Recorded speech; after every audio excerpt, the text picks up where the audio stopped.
This is more of a video for discussion in the comments section rather than an opinion, because I'm open minded to the thing and I'm kind of swayed towards the idea that the Statue of Liberty is a man, but not actually a woman. But it's a hard one to prove because because of the Freemasonic aspect. There's lots of if and buts. So consider this video an open discussion. Now, is the Statue of Liberty a man? Well, it looks like a man. It's definitely got male features. No breasts are visible. And it's almost identical to later the classical images of the god Apollo holding a torch and holding a book, or instead of a lyre, which is a kind of harp. Now, we have to consider its existence and its status in the context of the times it was built. It was originally a huge commercial venture to build the Suez Canal, and because of problems in France at the time during the Franco-Prussian Wars and economic issues, it became a failed economic project. The concept was it was a new colossus to revive the Colossus of Rome, the Colossus of, is it Crete? Rhodes, and on the other side of the Mediterranean as a gateway to Asia.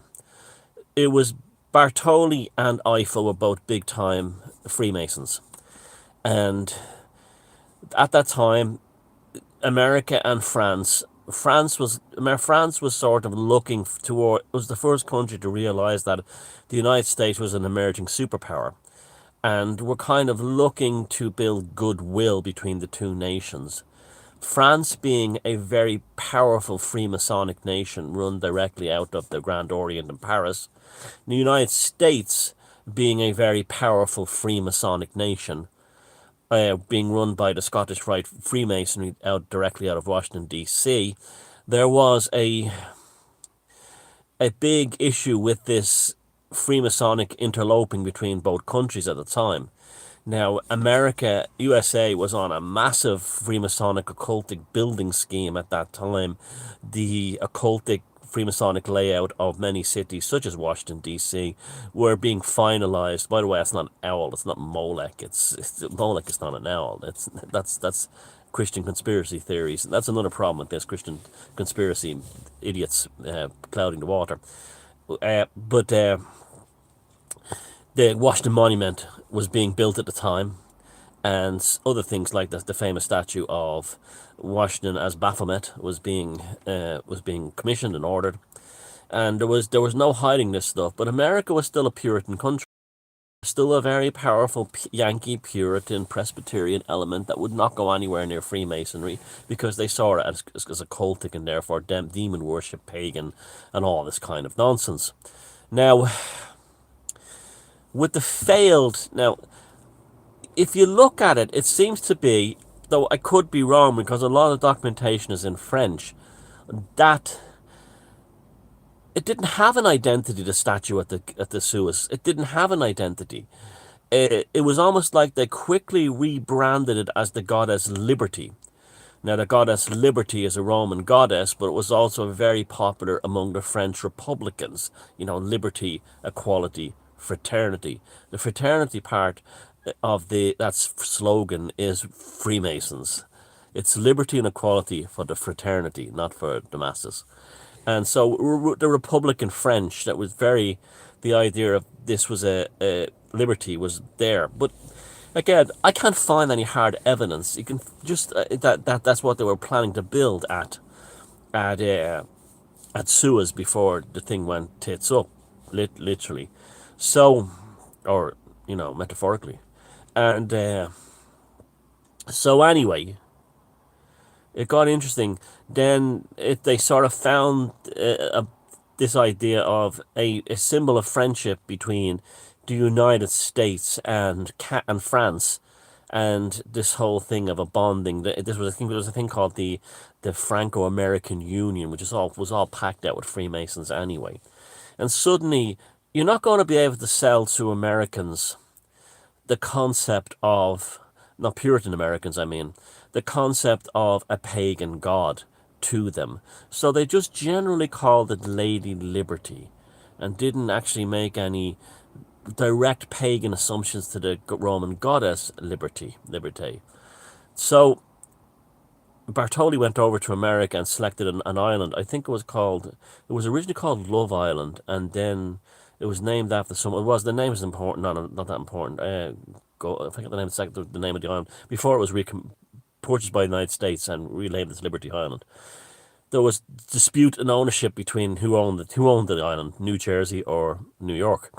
Now, if you look at a map of New York from the air, it looks like a penis and a testicles entering the vaginal cavity of the of Manhattan, of New York Bay. Manhattan looks like a penis, the Bronx looks like the testes, and the River Hudson and the East River and into where Staten Island is all looks like a geographic, pointing downwards. Turn the map on its side and you'll see as clear as anything, representation of a phallic symbol.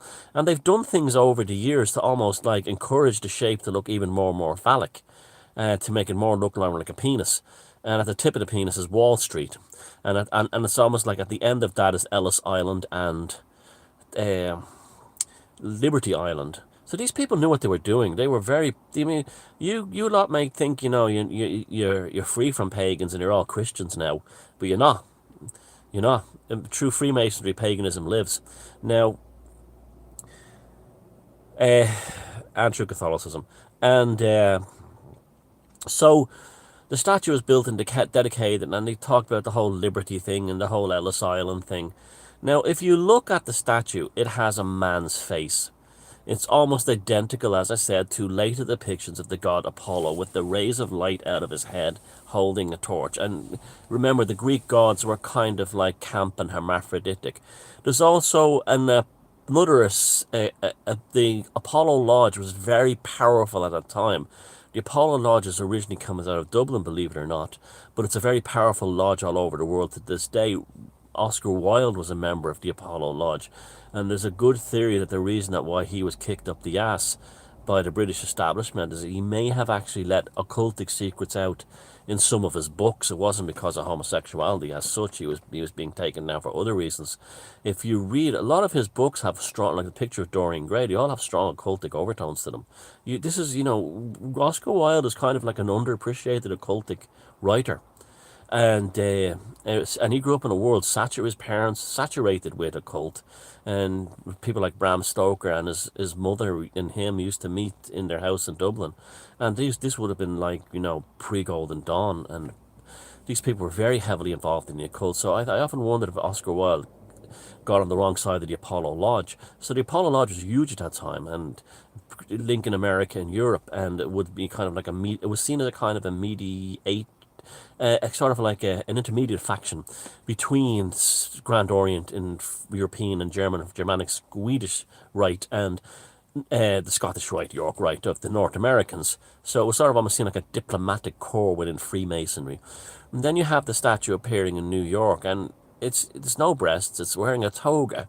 Now you're not going to be able to sell the symbol of America as a pagan god named Apollo to the average American, because at that time, Puritan American, because that would have been idolatry, it would have been Catholic, it would have been Freemasonic, pagan. So they just said it's just liberty, it's just the Statue of Liberty. And there was a star fort already on the site, and they built a plinth. The plinth was actually designed, interesting enough, according to Bartoli's interest in Aztec architecture. So he was making a homage to the paganism.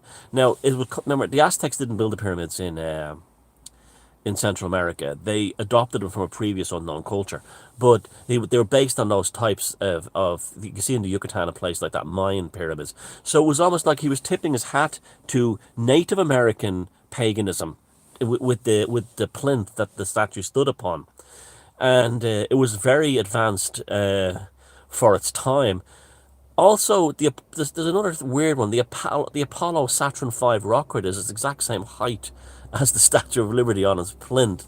and we know that NASA's saturated with Freemasons and Apollo again.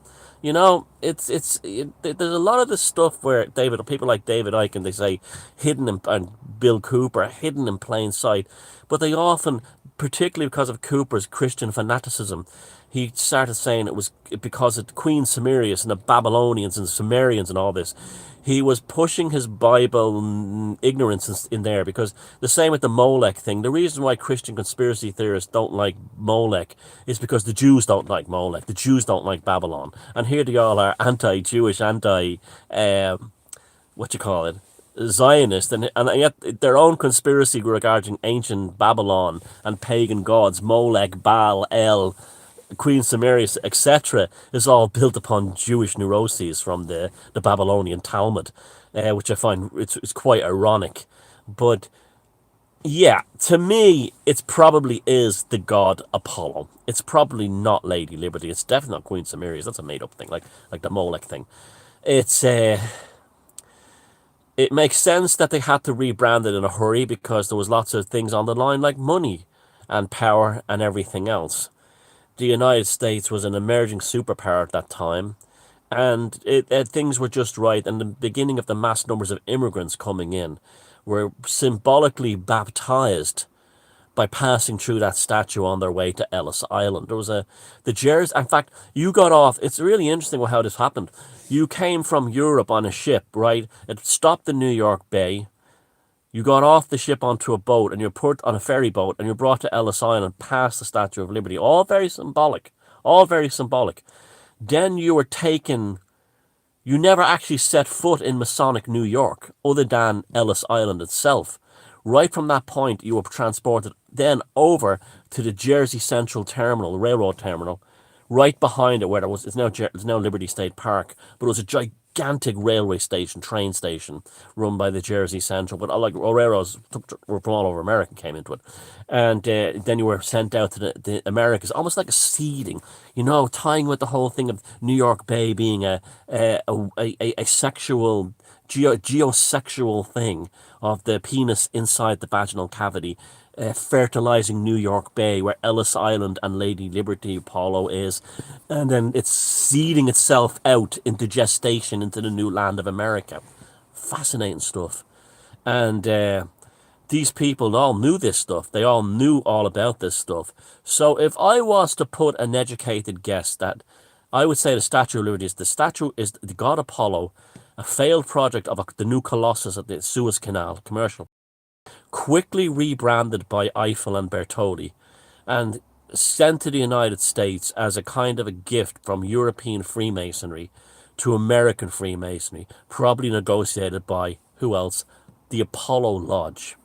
So I'd like to hear your own opinions on this, but it's contentious. Another thing too, when I first got to New York in the early 80s, when I was about 19 or 20, the mid 80s, sorry, 19 or 20, they were building the Statue of Liberty and there was a massive scaffolding around it.